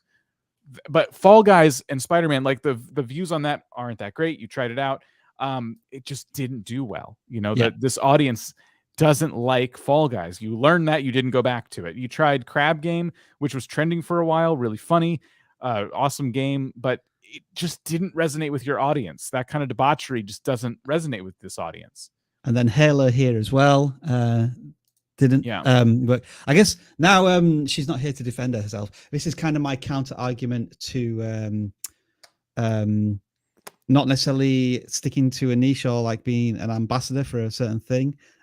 But having said that, I think this creators, you also have permission to experiment. You should always be experimenting 10 to 20% of your time on the content. And that's what it looks like this creator's doing, this experimenting 10 to 20% of the time. And those new tests haven't worked yet. But eventually you will find something else that's going to work well with your audience if you continue to experiment. I haven't played it. I found the perfect title for this channel if they were to ever play the Avengers game. All right, yeah. Yeah. Spider-Man Avengers game is trash. Prove me wrong. Then there's a perfect video title. But here's the thing about their like latest title. You can't beat Spider-Man Miles Morales without, we don't know, because it got truncated. Wouldn't people also say, but yeah, isn't the Avengers game trash anyway? I think, yeah, largely speaking, a lot of people think it's trash, but that's a funny, I like that as a title for a video. So that's the other thing I think they should think about. I know as a fan of your channel that you're going to play Spider-Man Miles Morales is what your subscribers would tell you, right? So you don't need Spider-Man : Miles Morales in every one of your titles, especially in the middle like that. Truncating the title to the most interesting bit got hidden. Without what? We don't know. You typed it, but we don't see it. So it's okay when you build up an audience and you're playing the same game consistently. You don't always have to have the name of the game in the title. I've been experimenting with this on my own. I'm getting a lot of views and probably more views than I would have gotten before getting rid of the name of the game in the title. It's for search. Awesome. There's cases where it works and it makes sense, but there's other cases like the one that like this video where it doesn't work. We haven't said a single word about thumbnails. Do we need to say a single word about thumbnails? I think they're awesome. Yeah, I don't have a problem with the thumbnails at all. Awesome. Then let's not say another word about thumbnails. Introducing daily ideas from vidIQ. AI designed for those that have to create. Inspired by the creators that start working when others stop. Because their inspiration doesn't care for 9 to 5. Creators that push their ideas 1 step, even 3 steps beyond the obvious, and won't ever settle for anything less. Discover AI-generated ideas made for your channel only, the creator whose brain works like nobody else's. Newly refreshed every single day, because we know how much it hurts to get caught sleeping on a trend. And there's nothing sweeter than waking up to a view count you didn't dare dream of. So we made View Prediction. See all your opportunities ranked by their potential to get you more views. When your creativity and our algorithm work together, surprising things happen. And this is just the start.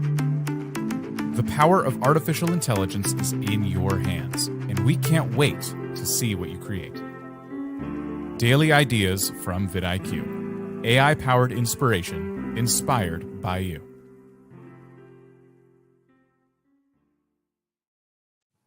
Let me just give you a brief demonstration of combining 2 different tools here at vidIQ. So because we make a lot of videos about YouTube education, growing your channel, this is one of our daily ideas, how to grow your channel fast, or how to fast grow your YouTube channel. Okay, the idea probably isn't quite formulated just right there, but what we can do with that information is we can take it to our title generator. So we turn an idea into a title, and then we've got some interesting stuff going on here, like 8 steps to YouTube fame. I love the way that's described. You know, it's not just about growing your channel, it's about getting famous on YouTube. Will we do that? I'm not quite sure. 15 ways to grow your YouTube channel quickly. How to grow your YouTube channel with 1 strategy. Really interesting concepts here. Refresh those ideas and get more and more title ideas as we go forward.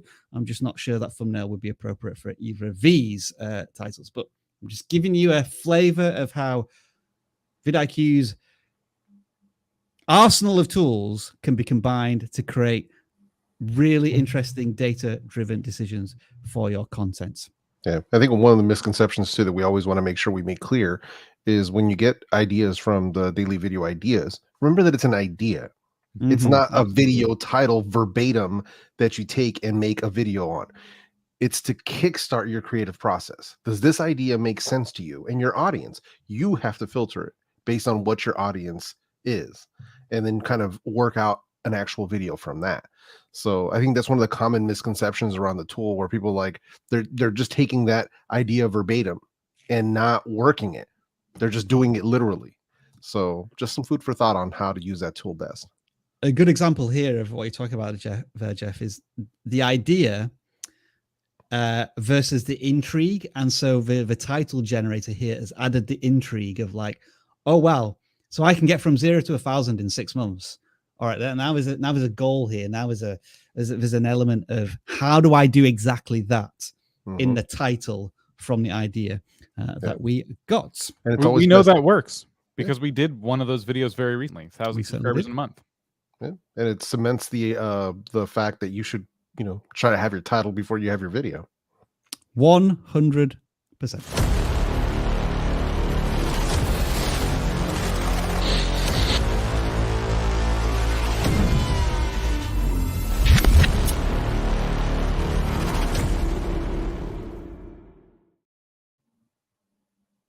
You guys know what time it is. I set up the camera right this time, Jeff. I got you full screen. We're ready to rock and roll. It is time for the claw, which means that we will take a channel from the list. Our forms, they have 257 there. We have 235 there. So we're just about on point with the numbers that we need. I'm just going to boost it up to 275. Make sure we have them. Also, if you want your channel potentially randomly picked, do make sure to fill out the forms right now. Jeff, take it away. The claw. I really should get that sound effect on my board, which I barely use. You just gotta get it. You know where to find it. Toy Story, man. That's I'm exactly going to use what it this is. instead. Oh, what number was that? Was it 29? I wasn't paying attention now. Oh, No. Yeah, it was 29. I think it was 29. I'm pretty sure it was. So let's take a look at lifestyle and crafts from your creator, Suhani Ranjan. All right, 21 subscribers. They are a new creator, 3 months old. And yeah, what can we offer here as some advice? A bit of shorts, a bit of long form content. Certainly in the experimental phase of their channel. Yeah, absolutely. I think one thing is they're sort of experimenting probably to see what's working better and what isn't. They had a short that kind of popped off, had about 1,000 views on it, so that worked pretty well. It could be that they're doing DIY and crafts. I would probably try to focus it within that. Try to find the DIY and crafts that work best for your channel, whether it's shorts or whether it's full-length videos, or if it's a combination of both, where you show off the finished product on a short and then you do a tutorial on how to make it in a longer version. But try to focus on a couple different things. Like, try not to get spread too far in arts and crafts. Like, some people do sewing and some people do quilting and drawing and painting, all in the same channel. It's like, try to focus on a couple of them that are related to each other. And I think it could help you moving forward, but also make sure that you are paying attention to what some of these other DIY channels are doing, because your thumbnail strategy is a little all over the place, which is fine because you're just getting started. Yeah. But look at what other people are doing in this space to give you an idea of what is a clickable thumbnail for this type of channel.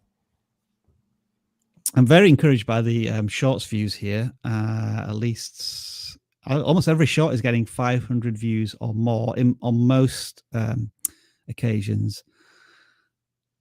I guess a challenge there would be if you do decide to not go all in on shorts, but focus on it a little bit more. The expected output of a shorts channel would be generally higher. Like, you haven't made a short in 4 weeks. You've made 4 or 5 shorts in 3 months.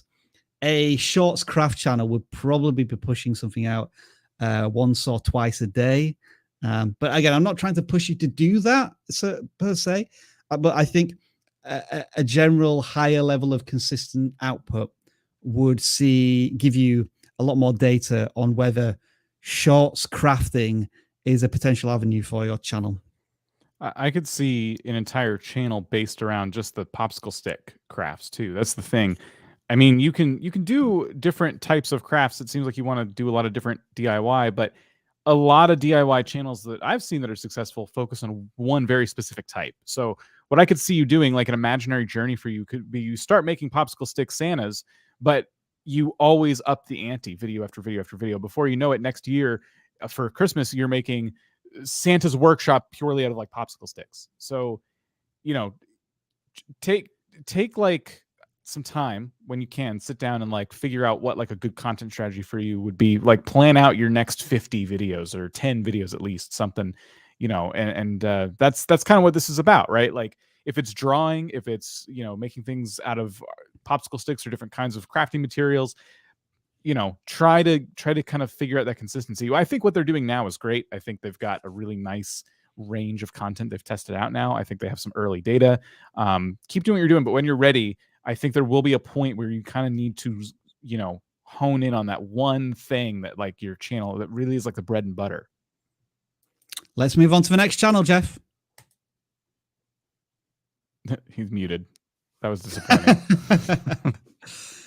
Dang. There's somebody running a lawnmower outside. All right. Channel 213. This The is gonna be Blades. That's gaming channel. All right. Channel looks like this. Gaming YT Binut. I think I'm going to pronounce it as. And what game is this? What game is this? Looks like a deck building game. Mobile Legend? Is it? Is that what it says? Well, I saw a hashtag Mobile Legend at the end. They're stuffing a lot of hashtags into their titles at the end, which you can't read. Yeah, don't do that. Yeah. I wish I had something better to say about that, but hashtags in your titles don't do much for you, if anything. Kind of like that, Dan. Hashtag don't do that. Yeah, that's good for hashtag no for TikTok and stuff. I get why someone would do that. Oh, I understand. Sorry, Dan. I understand completely why we're seeing this trend, because sites like TikTok kind of rely on that. YouTube does not. In fact, it's a good way to stuff your title with nonsense and make people confused and make them not click on your video. Simplify these titles in general is what I would say, because that one title we just looked at was like a mile long and words were crammed together. There were no spaces. Like it's okay to do like all lowercase, for example. That's on trend right now, but you got to use spaces. You can't cram words together like that. Thumbnails are very busy, especially early on. I think they've gotten better. Yeah, they're improving a little bit. Yeah, but it's still hard to see what it is. Yeah, thumbnails that we're trying to like. Why are we clicking on this video? Yeah, the thumbnails are extremely busy. So let's see if we can find a template thumbnail to work towards. So I think, what's this called? Mobile. I'm going to put Mobile Legends in, and then Karina, because I think they're doing some builds of this particular character, like the best. So, yes. Yeah. Now, interesting. There's obviously a big leap to get to there, but can you see how like the character is zoomed in, and then they're trying to emphasize different, I don't know, maybe abilities, like health bars and stuff. Start to work towards, I guess these are still quite colorful and complex, but I guess in terms of the thumbnail layout, they're trying to push you more to go left to right, top to bottom, in trying to understand the context of these.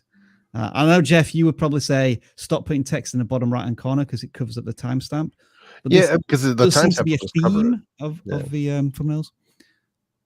Yeah, I mean, if the text is big enough to where the timestamp is irrelevant, like where it says Karina, it's big enough to where it's kind of not going to be too much of a problem. I just try to avoid it personally. Like we're here where you see revamped, and they have the character on the left side. I would just put the character on the right side. Just flip it. Yeah. And that way the timestamp lands like in the middle of her abs. It's not covering anything up. So. Yeah, this was an interesting looking at these thumbnails. I like that as a thumbnail because that like gives you, I think that is the clippability for me. If you build your character like this, you can go on a 29 kill streak. I'm sure that means more to people who understand the game than me. Yeah. I think so. So looking back at their channel, are we on? I think we're on most popular still. I kind of want to see what they're doing lately. If we could be switched to, unless you're still looking for something in there. Okay. No. The subscriber count's hidden, but the numbers seem pretty consistent on most of these. You know, you're getting just under 100 views every video, so it means you've got some return viewers. I guess to get more new viewers, that's where the thumbnail game and the titles are going to be super important. Yeah, I want to see two things. Can we go to the home tab? Yep. I just want to see something. I saw this earlier. And scroll down to just see their uploads. Okay, never mind. It's not there. Maybe I can't talk about that then. Can we click into any video? Because it looks like they've been using this intro that I saw when you put your mouse over it. I saw this intro come up. I want to see how long that is. Right, let's try one of our more recent videos. That bad boy right there. Mm-hmm. So when does that come up?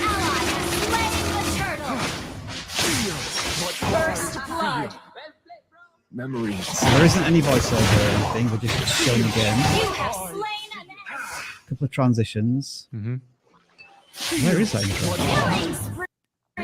Where deep in there? Is it there? 1 minute 23. Could be. I just wanted to see how long it was. It's probably just, a couple seconds. If it's more than 2 seconds, it's too long. Yeah. If the video is starting though without seeing that, that intrigue's being built up at the beginning. They're trying to show some of the biggest epic. It's not too bad. Yeah. So I guess. Try one more time. I think it's there. Too long. It's too long. Too long. Yeah. It is very long. So yeah, what I was gonna say is, how's that retention doing? Basically, and what you could do if you were looking to improve some of that is go into some of the biggest videos, like the ones we were just looking at, and see how are they doing their intros, how are they drawing people in, all of that stuff kind of plays into this. I'm gonna try and show you the potential pitfalls of which video was it? I'm trying to remember. Can't remember which video it is. That's frustrating. But I've committed myself now. So talk amongst yourselves while I try and find this video that shows you the potential damage of intros. I thought it was under, wouldn't you just search retention? No, because I don't title my videos like that. It's one about here we go. This is it. Monetization fail. So that right there, oof, that is where the intro kicks in. If I play this, I don't know. We have 3 vidIQ channels. Oh no, actually, funny. I deleted the intro. I was so annoyed with the intro and how damaging it was. I removed it, but I don't think it's updated the retention for it. It's too late. So yeah, I think what you saw there was a retention prior to me removing the intro. Over the course of 6 seconds, I lost 20% of the audience while the intro was playing. Yeah, which is why I'm staunchly against them now. I am so against branded intros. I couldn't. I couldn't be more against them. Other people feel differently. You may have paid someone to make that for you and you want to use it. I would shorten it. Like while we were watching, I was like sitting there like, okay, I'm waiting for the smoke to go away and the video to start. I'm waiting for the smoke to go away and the video to start. And like another second goes by and another second. And that's like an eternity for people these days, especially like think about people that are watching TikTok now and shorts, and everything's quick. So that's just why like you're inviting people to leave your video, I think. And that's just a general blanket statement about those types of intros. Yeah. Isn't it funny how the YouTube preview tends to gravitate towards that one part in a preview? It is that long.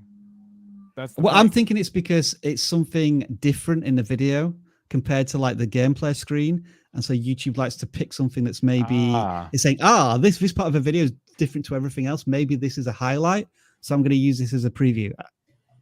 I'm just speculating, But it's interesting how that intro appears so frequently. Yeah, I would just leave it out, man. The whole YouTube branded intro thing, which people still think that they have to do to like make themselves feel like they're a real channel, like branding and all that stuff. Listen, man, don't do it. And if you've already paid for one, too bad. Just stop using it. So take this from somebody. I paid a lot of money. I paid like, I think it was like 50 or 60 bucks. I had like 5 or 6 of them made, look amazing with the music and the whole thing. And I don't use a single one of them. I haven't used a single one of them in over 3 years. Now, does that hurt? Yeah, it was a waste of money, but it's because at the time I felt like that's what I needed to have like a professional looking channel. But the whole thing is this, it's just wasting your viewers' time. That's really what it comes down to. Stop wasting people's time. If you don't take anything away from this entire stream, take this away. Don't waste your viewers' time. Just get into the content, tell them what you're going to tell them, show them what you're going to show them. Don't waste their time with branded intros. No, honestly, just hard, honest truth. Nobody cares. So we hope we haven't wasted your last 90 minutes watching this live stream. Jeff, that was officially YouTube education fire. And it's a lovely segue to talk about what you do as part of a brand new program that we're launching here at vidIQ, which is group coaching, where yourself, Travis, Alexi, and I hear the rumors are they're going to be cameo appearances, certainly by myself and others, into the group coaching calls.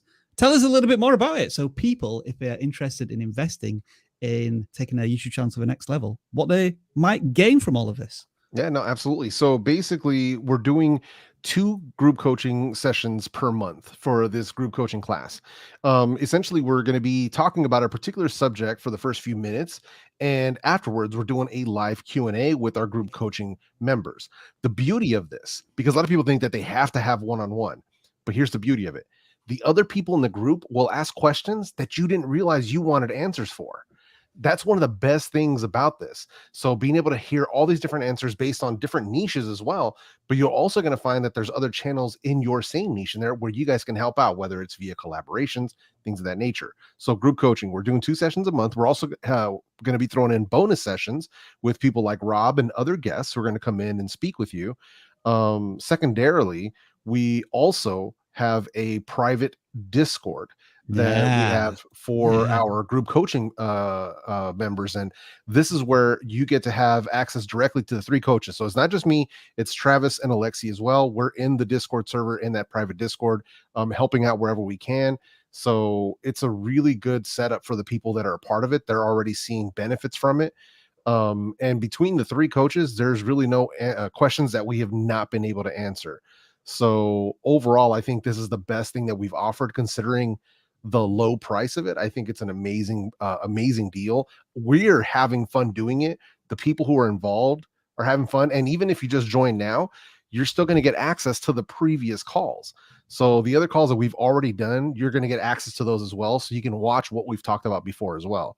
So yeah, and it's basically, we're doing it via Zoom. We have, 30, 40, 50 people, in there, and it's pretty slick. So I think people who are looking to take your channel to the next level is amazing. So I want to talk about this. I'm seeing people talk about the price, and I think just here's what I want to tell anybody who's looking at this and like, wow, that's kind of expensive. We are helping people build a business through group coaching. Jeff, I know for a fact that you and Travis and Alexi have all been involved in helping people take their channels to that point where they're not just, it's no longer a hobby. They're actually building a real business that is supporting themselves, sustaining themselves. So yes, it costs money to launch your business. This is an investment in yourself, but the idea is that you will make this money back and more. So just want to say that real quick for anyone who's thinking, if you think it's too expensive, it might not be the right time. Yep. Yeah, and we try and make vidIQ accessible to all. Like we've been doing free channel audit live streams 2 hours a week for the past 4.5 years. So we've audited thousands of channels for free. And the hope is that you maybe start your YouTube journey watching our videos, doing the live streams, but then you get to a point where you're earning income from your channel. And it's like, how do I reinvest it? And this is kind of like the next stage. And the next stage after that might be one-on-one channel auditing, which we also provide. as well. So as you say, it's not for everyone, but we're trying to cater to all types of creators on YouTube. But I also want to make one thing clear, because somebody in the chat saying, why would I pay $150 for what we're getting here for free? It is not the same thing. Not even Absolutely, close. yeah. It is not even close to being what we're doing here. It is not what we're offering there. Believe you me. But that's something that obviously you won't know unless you're in there, and you do have to pay to get in there. That value is worth it. We make sure that it's worth it. So it's not something that you can just go and watch for free on a live stream. It really is not. But like I said, it's not for everyone. Totally fine. But the people who are in it, they're benefiting from it. So it's an awesome program. I'm happy to be a part of it. Let me give you an example of the group calls, in that if you went to VidCon or VidSummit, it would cost you probably upwards of $1,000 in terms of tickets, accommodation, and travel. And you're going to see speakers give really valuable stuff. These group coaching calls, you get 2 of them a month. I've listened to the Alexi one a couple of times now, where he really drops some knowledge bombs. And I just want to give you an example of what they're talking about in the group Discord for the group coaching. We're talking about like how to monetize, what's the right time to monetize their channel, how should I best use royalty-free music and stuff, which we always scratch the surface of in our live streams, but never get into in too much detail.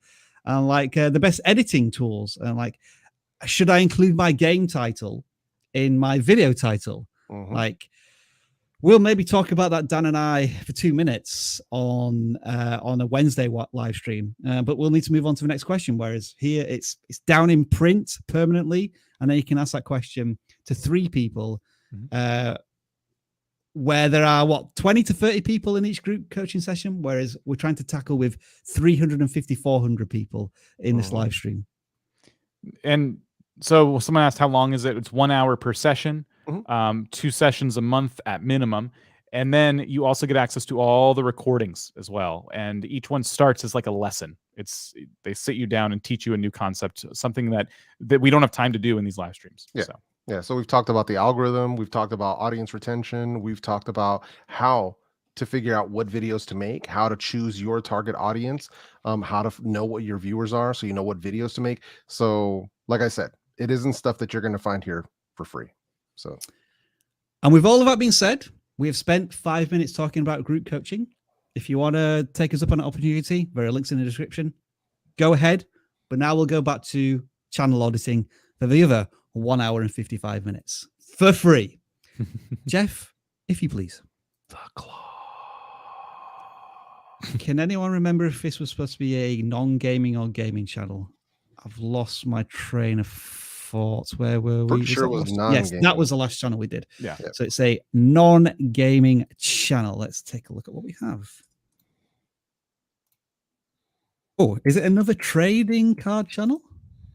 See, we've done a football sticker channel. It's going to be the American counterpart, so to speak. It looks like it is. Oh. All right. Oh, interesting concept for a video there. eBay is trying to eliminate Pokemon scammers, and it's a short too. I could see that being a longer discussion. I wonder if that's a short of a longer video. Yeah, a potential teaser. So this is interesting. They're a trading card channel, but you see them covering like news around trading cards and places where people drama. Markets, the markets people are using to sell the trading cards. And drama. Yeah. Interesting. Okay. So look at the videos that are doing better than others. Yeah. Like this YouTuber's giving away $500,000. Let's see. This YouTuber was scammed. Was that Logan Paul? Yeah. Yeah. So I guess I gotta know, like, is this a trading card channel or is it a drama channel specifically focused on anyone in the trading card niche? I think that's what they're currently experimenting with, and experimenting with it in terms of shorts. Yeah. Although they have been making custom thumbnails for those shorts. I guess just to give you an idea of how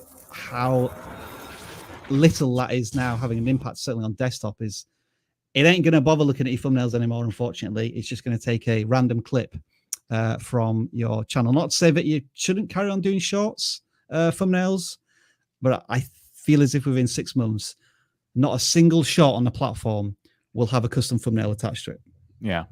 So like it looks like they're making two separate types of videos. They're talking about their news and their shorts, and then they have their longer form videos where they're talking a little bit more specifically about Pokemon trading cards. So I guess the next thing to look at here is the thumbnail strategy and the title strategy, because I think there's a disconnect. I think you are trying to reinvent the wheel a little bit. If we were to go back and look at some of the Pokemon trading card thumbnails we saw earlier today, we saw them and it was someone holding a card, and that was like the whole thumbnail, like person's face, card in the camera, done. And some of these they don't scream in certain cases, trading cards, Pokemon cards, or anything like that. Like, is Celebration's a good investment? And you have the logo at the top, but I don't really know what that thing is that you're kind of like looking at, from the corner. So there's things like that where I can see you clearly, but I don't know why the New York Times Square ball is there. Like, that doesn't really. Yeah. So I think what you're doing with your thumbnails is you're thinking way too hard about them. It's an opening video too. There's no cards. It doesn't look like you're going to open anything. It looks like you're going to give you like your take on like something that happened over New Year's. Mm-hmm. Mm-hmm. So there are those things that are kind of disconnected. Yeah, I wonder what that video is about, because the title seems like they found what they feel is the most searchable, like SEO wise title. Yeah, but maybe the video isn't even about that, so your title doesn't even match the video. So that's something that I want you guys to think about. Like, even if it's the strongest title, it has to make sense to your video. This is why you want to make sure you have your title ready before you turn on the camera. So if we're actually talking about New Year's Eve celebrations, what does that have to do with best Pokemon opening? Mm-hmm. And if they are opening cards, then just like Dan said, show the cards in the thumbnail. Yeah. What about this one, Dan? Again, do you think it was just too much overthinking here, trying to be Indiana Jones? It's really clever. Like, when you look at the work they did on that, like, I like what they're doing. I like what they're going for. But think about how long someone's scrolling through us to think about that. Like, yeah, you cannot let people think too hard about your titles and your thumbnails. They got to work together in symbiosis, and it has to be clear. You need to give people that light bulb the second they see them. They're not going to click. You coined a phrase on this, Dan, a couple of weeks ago, and I've completely forgotten what it was.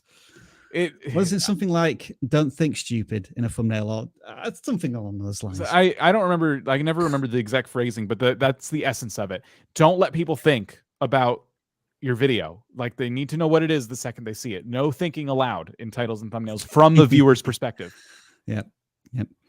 Just a final thought. Do you think they should try and adopt this style of, I'll do a short on something, and if that short is good, then I'll turn it into a longer form of content? Or do you think we may be being a little thrown by potentially how this video gets its views, in the sense that it may, with a short, for all we know, this could have got like 20 views for the first 2 weeks, and then there's some thousand views in a few hours before tapering off again. I think that I'll answer the first part of that. I don't think they should double down on a video, like on a short that got like 1,000 views and then didn't. Okay. If that short never resuscitated, because a lot of times what I've noticed with shorts, and I'm testing them out again, and I'm seeing the same exact thing as I saw in the past too. Nothing's changed.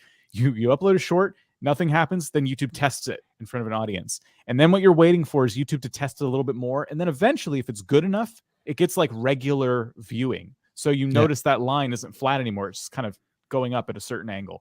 If that's not happening with that short, I don't think it's worth doubling down on. So if that got its 1.3K views once ever, and then 0 views per hour ever since, then I don't think YouTube loved the signals it was getting, and that might not be worth pursuing. It's also, I think, very time-sensitive content as well, in terms of following news events within the world of Pokemon trading card dramas. Yeah, but hey, it's a very interesting niche to explore. It is. To add something different to the community. I think it's all relevant too. If you like Pokemon card unboxings, you probably like the drama around them too. So you can do both. You can cover dramatic stories that are going on, people getting scammed left and right, and then you can be the guy unboxing the rare cards. But when you look at unboxing channels, it's always about that hype. Like, I'm holding a rare pack of cards, you know, or I'm trying to get this rare card out of this new pack that I got, you know, or I spent this much on these 3 cards, or one of them going to be holographic Charizard. Is that what people want anymore? I don't know. But that's what they're all about, is building the hype. Let's go back to this thing. Z-Claw. All right. I'm sure I've just drawn 91. No, it was 61. All right. This is a non-gaming. So this is a gaming channel. Also, folks, can you please, if you want to carry on commenting on this, this here live stream, you will need to subscribe, and that will be revealed almost imminently. So if you subscribe, if you're not yet subscribed, you'll be able to bear with me. I'm doing 2 things at once, and that's not a good idea.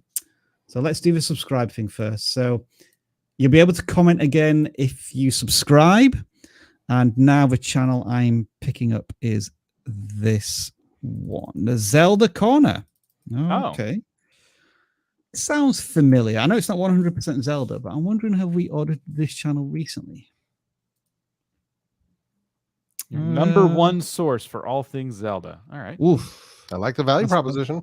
It's a bold claim. It is. But is it, though? Is it the number 1 source? Hey, Dan, come on. Well, no, I don't mean in terms of popularity. I mean, are they consistent with Zelda content? Okay. Fair enough. I see how that came off. I apologize. Is it even good? Is not what I meant. I would say yes. This is definitely sticking to the topic of The Legend of Zelda. They are 3 months old. They have a busy day tomorrow, is what they have. They tomorrow is Nintendo Direct. Are they going to be planning around that? Any Nintendo channels out there right now. Just know that's tomorrow. Is it very likely that Zelda Breath of the Wild 2 I think is going to be announced tomorrow? I think so. The Breath of the Wild 2 is supposed to come out. Was it this year? It's supposed to come out. It's imminent. And so this would be a great Nintendo Direct for them to show a little bit more of that. So you could react to it live, or what you could do is just, you know, get ready to at least react to that portion of it in a video. But yes, that's what I'd be doing. That's what's on the top of mind for everybody, every Zelda fan right now, is Breath of the Wild 2. Yeah, I'd be talking about rumors, upcoming things. Like that's the thing where I've seen some channels gaming wise do well before launch, because this is the beauty about games, is that you get all this hype, you get all this build up to it, you know what's coming, and then there's lore around it. So instead of waiting for the game to come out to drop your first video, make sure you're already putting your name, your channel, and the keyword of Breath of the Wild 2 into the algorithm, so that when the game actually does come out and you want to make some actual content around the game, whether it's tutorials or whatever, this isn't your first outing with Zelda Breath of the Wild 2. You've already got 10, 20 videos in your backlog. So YouTube already knows the kind of audience that's into watching that stuff. So it's a really tried and true method that we've seen across a ton of gaming channels. Yeah. So like, what was the launch this week was on PlayStation was Sifu. So that just came out. There's a ton of people who had been talking about the game for months, and now they dropped their first like how-to videos, and they're already taking off. So yeah.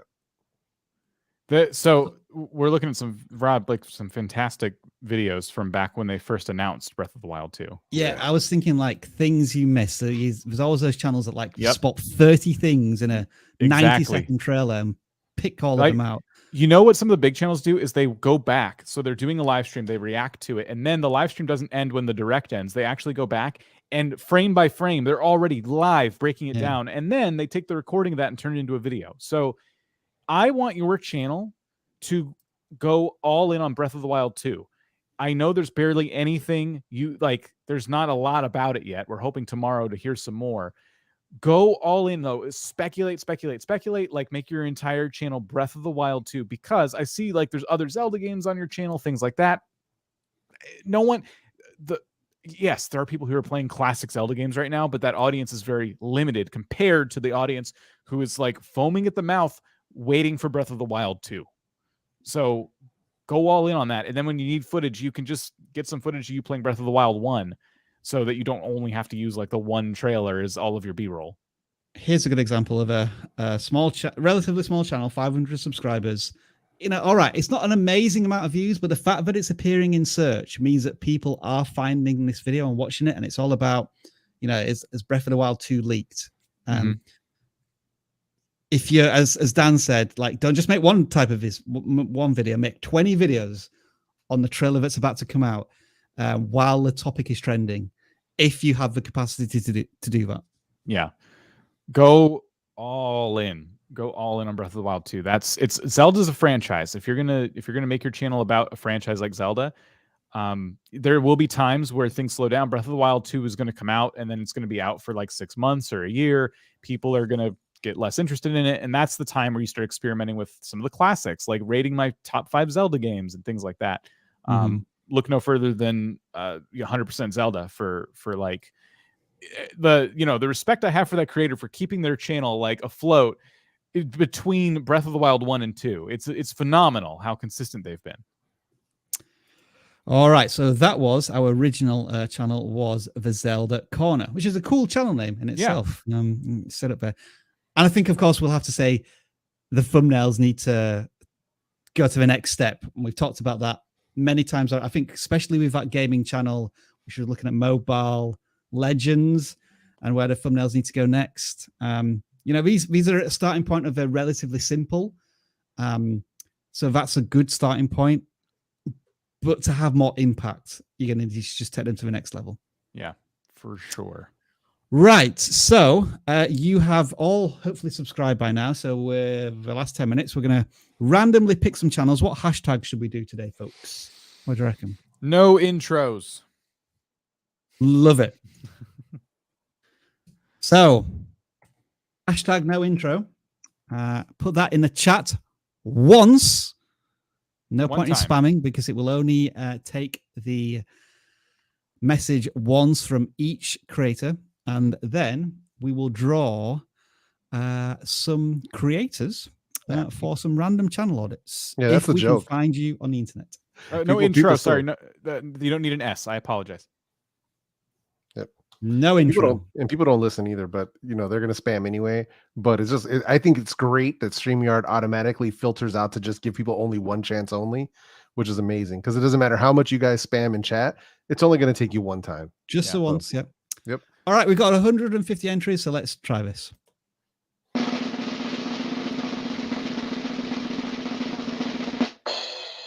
The sound effect isn't long enough. Thanks. Rennoc's Gaming is the first channel we're going to audit, and I will try and find you on YouTube. Looks like a channel that we're going to be able to find relatively easily. A lot of gaming. You know what? With this channel banner and this channel avatar, this feels like a channel that has a branded intro, but I could be wrong. It feels like it. Yes. Feels like it. Oh, we might have to check on that. Anyway, Pokemon stuff. I already have a problem. Looks like they're very comfortable playing Pokemon Diamond. That was the most recent Pokemon until like the other day. Why is this channel not fully invested in Pokemon Arceus? I don't get it. I guess that's my number one thing. That aside, what kind of theme do these videos tend to have? So they were doing Pokemon White and Sword, were those previous versions, Dan, of Pokemon. Mm-hmm. And then moving on to Diamond. Was that the latest version until last week? Yeah, Shining Diamond or Brilliant Diamond and Shining Pearl. Yeah. Those were the relaunches. There's always, I think it's kind of like iPhones, how they make like the S version and then they release the big one. Well, Pokemon always re-releases an older one and then makes like a big new one. So now we have Pokemon Arceus, which is a way different experience. Maybe that's why they're not playing it. They don't like it. Well, but if that's the case, that's a shot there. That's okay. Is that them? Let's see. Having the high ground. Yeah, that would be it. We got to Then we got to talk about their shorts. Can we click into one? Oh, you can mute it. I know where you're going with this. Yeah. I don't know what any of that is. It's too small. Yes. So there are websites, and this may exist in your current video editor, but there are also websites that'll do this for you to turn your videos into vertical videos, don't do what you're doing. Don't make horizontal vertical videos. It's your poor computer. You need the experience for the viewer to be more comfortable than this. It's so hard to see what's going on when you don't take the time to make this like vertical properly.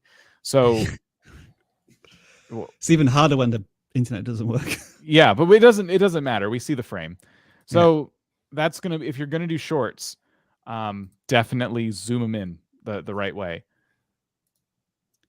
All right, let's move on to the next one then. That was Rennoc Gaming, and I don't know if there is an intro there. I'm going to say no. Yeah, there might not be. Let me just. I feel like I only said negative things real quick. Like I like what they're doing with their thumbnails when they do, when they're not doing shorts. I do think that these are a bit long, especially if some of them don't seem like live streams because it doesn't say streamed, but they're still like an hour long.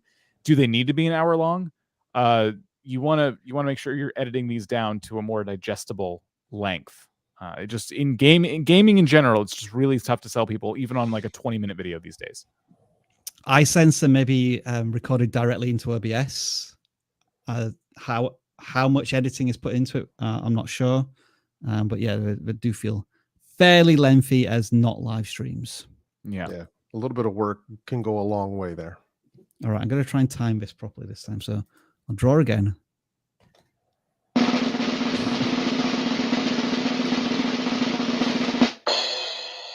Still too early. Darveen plays. What is Darveen? If this is a gaming channel, I'm gonna need more water. I think it is. Dan. Is that them? Wrong one. Yeah, it is. Well, real quick, gaming channels need to be here tomorrow because tomorrow's gaming channel day on the vidIQ live stream vidIQ channel. It's all about gaming channels tomorrow, so make sure you don't miss that live stream. We did audit a Microsoft Flight Simulator channel recently, but I don't think it was this one. Similar, but not quite as similar. I saw some roadblocks down there as well. Pretty sure it was this one because I see Butter Landing. Isn't that the same thing? Another Butter Landing. I'm trying to remember. I'm like 99% certain we did do this channel. But hey, I mean, here we are again. And if it is the same channel, it doesn't look as if too much has changed here. No. Yeah, have they published another video since then? No. From 4 weeks ago. Yeah, I don't think so. I mean, maybe this newest one, but I think it's been less than 4 weeks since the last time we looked at it. Because I mean, as soon as I saw Butter Landings on the left and then Butter Landing on the right, I knew we already saw this channel because that's something I'm gonna remember. And I watch, this type of content. I watch the flight simulator channels. So what was the channel you told me about? Who told me about it? And I couldn't stop laughing. Proud. Who? What was it again? Well, the channel that I watch mostly is Air Force Proud 95 because they do the compilation videos. And it was, if I remember correctly, or was it Travis who told me this? There was one of the thumbnails is just like tons of 747s on a that, right that one. That is just, I think that is the best thumbnail on YouTube. It's so good. They're so good. Like the ones of the funniest flight sim moments 2020, and you just see a plane flying straight towards the ground and why a plane flipped over, why I fly with crash settings off, so it's just there's a lot of good content around there. But this, if anything, if Darveen is playing the same game, he should be looking at channels like this as kind of examples of what the kind of thumbnails that are going to get people to click on, just as an idea, but just something a little bit cleaner, that's going to make it easier for people to understand what they're clicking on. So yeah, I think we'll move on then because I'm getting the sense that we looked at Darveen plays already. Yeah. So let's try this again. See if I can time it better.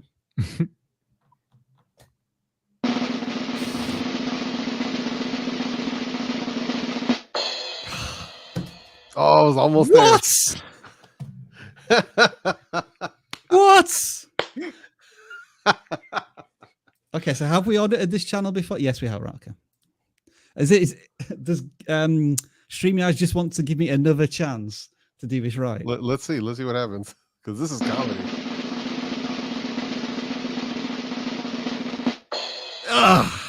Got it right. The off-grid family. Let's see what we got. That is bizarre. Right. Draw the same channel twice.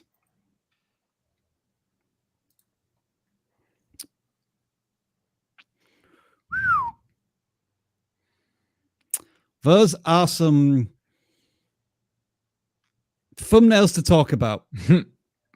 Yeah. So if I'm assuming the off-grid family is here, why including the social media logos on one side if we're not talking about social media in the video? If that's not the video topic, that's got to go. If we're talking about a microphone, I think that's what we're talking about in this first video. I'm looking at Kima Fun Mic. I cannot tell what you're holding. Yeah. So I would consider using your phone to take a picture of the actual product. So that way it's in the forefront of the picture. You know, so just to kind of make sure that we know what we're clicking on. It's a lot of text. Yeah, it's a bit wordy on some of this stuff.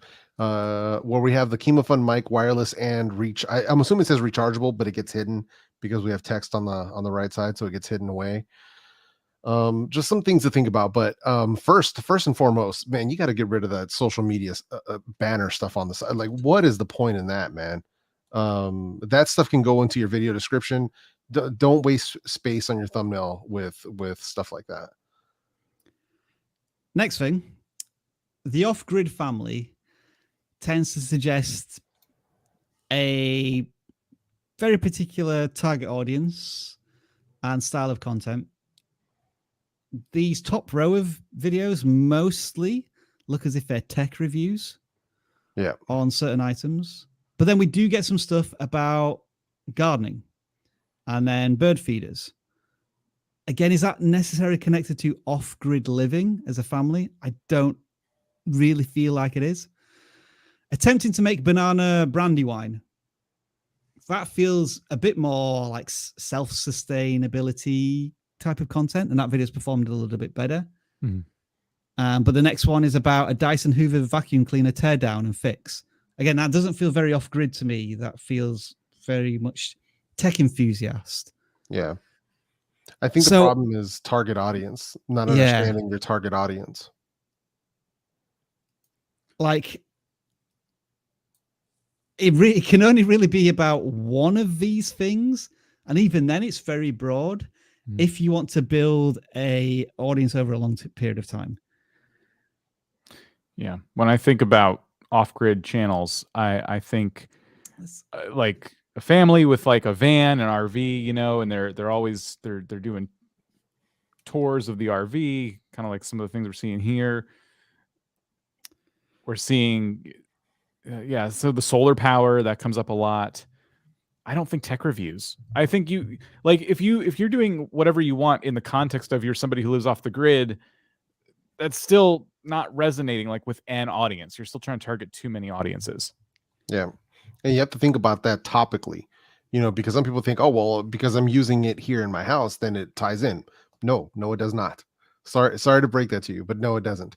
So it has to make sense. Like, or how does it? Yeah, exactly. But you have to sell it to me in that sense.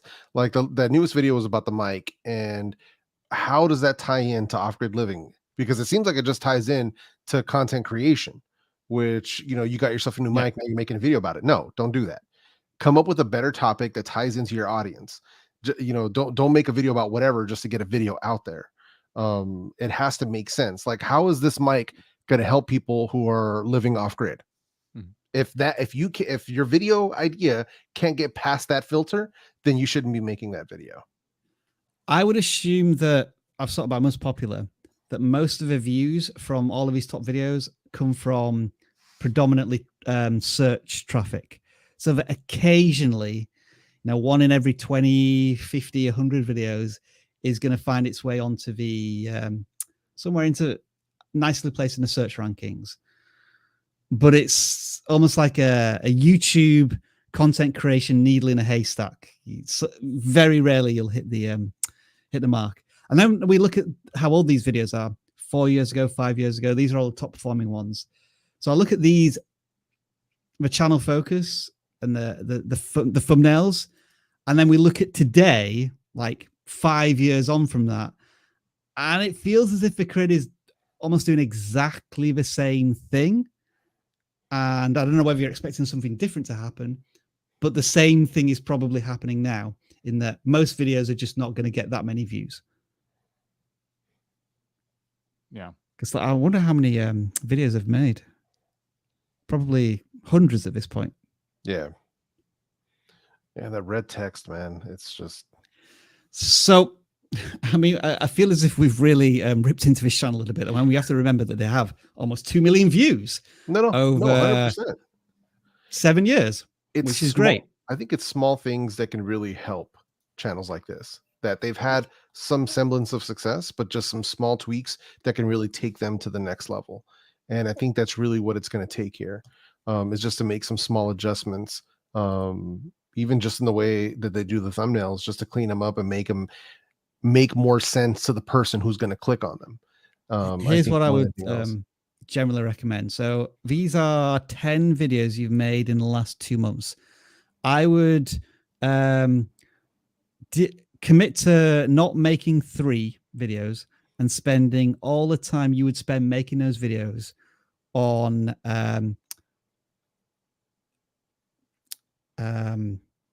researching how to make better thumbnails and committing time to making better thumbnails.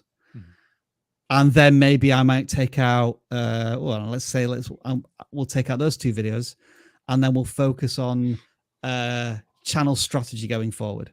Like, for every single video that I make, who is my ideal viewing candidate? And Dan, you have done an excellent video on this in terms of, is this person off grid? Does this person have a family? How much income am I bringing in off grid?